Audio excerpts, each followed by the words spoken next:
Vanguard Super is coming. This company manages around $10 trillion globally, and they're looking to shake up the super industry here in Australia. If you guys are new here, my name is Faizi. This channel is about finance and investing. Before we begin, this video is not financial advice.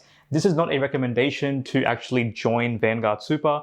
We're just doing a quick overview of what's on offer. Let's jump into it. So Vanguard, a fund manager that we all know and we probably invest with as well if you're looking to long-term invest, is going to launch their super product in 2022. Now the goal was actually to launch this product this year, but due to regulatory reasons and stuff like that, obviously it had to get delayed because not anyone can just start a super fund. Even if you're a big fund manager like Vanguard, you still have to go through the compliance process and the legal process because superannuation is quite a tight industry. It is very regulated. So as you guys can see, this is what is on their website at the moment. This is kind of like a wait list. So if you do sign up and put your first name, last name, and email, you'll get notified as soon as they give more updates as to what's happening with this super. So currently it hasn't actually launched yet, but you can get more information. So do make sure you sign up. I'll leave a link in the description to this as well so you guys can keep getting notified. Now, this is very interesting because Vanguard is a fund manager that has its own ETF offering, as you guys already know, but they're also offering a superannuation kind of offering as well, which we haven't really seen in the Australian space, at least not to my knowledge. It's almost as if, BetaShares or BlackRock started their own product and they were offering, like a super product as well, which would be pretty interesting. So it'll be good to see what they can come up with. Now, as you guys can see as well, Vanguard has said that they're pretty confident in their offering and they've got a strong brand as well. Obviously, they've got a global brand, but when it comes to long-term investing and stuff like that, people usually refer to Vanguard and their ETF products. So they do have quite a strong brand presence. And I do think this is quite a net positive for the superannuation space.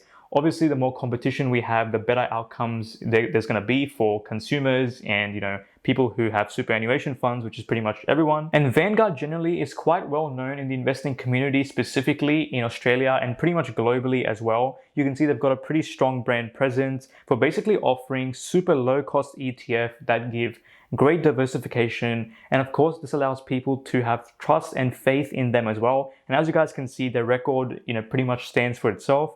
25 years in Australia with 80 plus funds. And then from the US, they've been serving for almost 50 years, $11 trillion and 400 plus funds. You've got the popular funds like VAS, VTS that give really good diversification of pretty much the entire or almost the entire Australian and American market respectively. And then you've got VDHG, products like that, which give you global diversification in, almost every country out there, which is pretty insane. So the offering is there for, that diversification. And for them to actually enter into the superannuation space, I'm expecting super low fees as, which is synonymous with the Vanguard brand. I actually got the idea for this video from Sanjay Sen's video a few days ago, where he pretty much argued the same points. Vanguard is known for kind of that low cost diversification. So he is kind of expecting those low fees, and so am I, because that would be really on brand to give people the option to really shake things up in the industry, because there are a lot of players in the superannuation space that haven't really performed too well.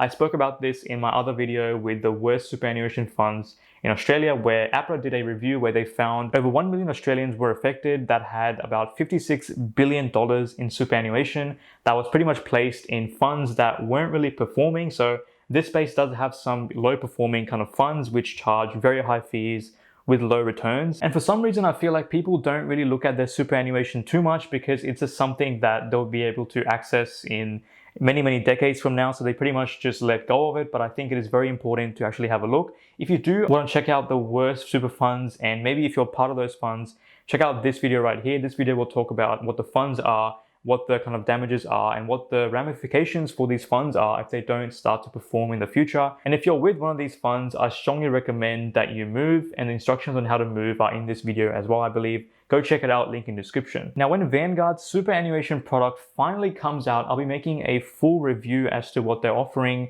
what the annual fees are, what the monthly fees are, and what type of insurances or anything like that they're trying to offer as well to really kind of entice the Australian population to start using Vanguard. I think it'll be a net positive. As I've kind of said before, it's going to be a really good change for the Aussie scene because Vanguard is known for that long-term performance, diversification. So it'll be good to see what happens. And if the cost is low enough, I might even consider switching in the future. Let's just see what happens. So do look out for that video. In the meantime though, I highly recommend you compare your super fund's performance to some other super funds that are out there in the market.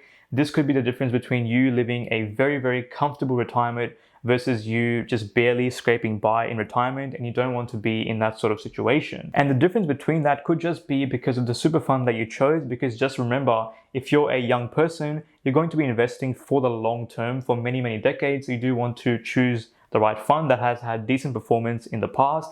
A performance difference of 1%, 2%, or even 3% could literally mean, a difference of hundreds of thousands of dollars, even millions, depending on how much you're earning at retirement. So it's very important that you look it over. If you guys need some help as to how to compare super funds, check out this video right here. This video goes through some methods you can use to actually compare super funds and make sure you're getting the right type of fund for your situation. Obviously, not financial advice. Speak to a financial advisor as well. But this video will give you a rough outline. So that's it for the video. I'm quite excited to see what they bring to the market, and there's going to be a review coming up for sure once they finally launch and once they finally kind of finish up all that paperwork or whatever. If you enjoyed this video, check out these two videos right here. This video is about the worst super funds in Australia, and this video is about how to actually compare super funds. So check these two videos out. And guys, thank you so much for watching. Please like and subscribe, and I'll see you in the next one. Bye now. Now, as you guys can see, this is like the wait list on their website. So